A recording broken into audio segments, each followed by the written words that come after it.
Hello বন্ধুরা, আজকে তোমরা কেমন আছো? আশা করি ভালো আছি, অনেক ভালো আছি। আর তোমাদের এই আউসটা কি বুঝতে পারছো আমি আজকে কি রান্না করব?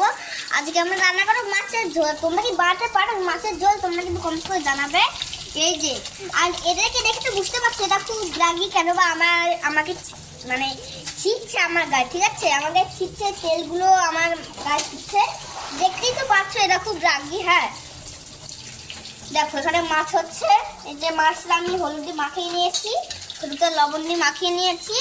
আর এখানে হচ্ছে হলো মাছের ঝোল, আর এখানে রান্না হচ্ছে হলো ভাতটা হয়ে গেছে মিটাই। কিন্তু মাছের ঝোলটা হয়নি, তোমাদেরকে একটু পরে দেখাবো। হ্যাঁ, ভাত দেওয়া মাছের ঝোল কেমন করে। আর এটা কিন্তু আমরা দুইজন রান্না করবো, মা আর আমরা দুজন রান্না করবো না কিন্তু।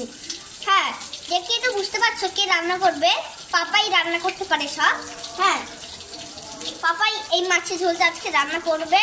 হ্যাঁ, প্রতিদিন রান্না করে কিন্তু সেটা। হ্যাঁ, তোমরা কিন্তু কমেন্ট করে জানাবে যে কে কে তোমরা মাছের ঝোলগুলো বানাও। ঠিক আছে, বাই বাই।